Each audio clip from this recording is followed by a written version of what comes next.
How to connect your computer to Wi-Fi.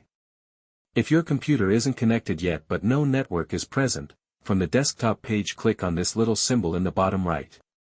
Now, if the Wi-Fi symbol is still grayed out, click on it to enable it. Then open the menu by clicking on this little arrow to the side. Here you'll find all the active Wi-Fi networks around you.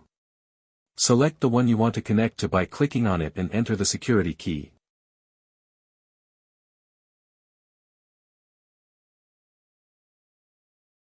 Once you're done, click Next and wait for the connection.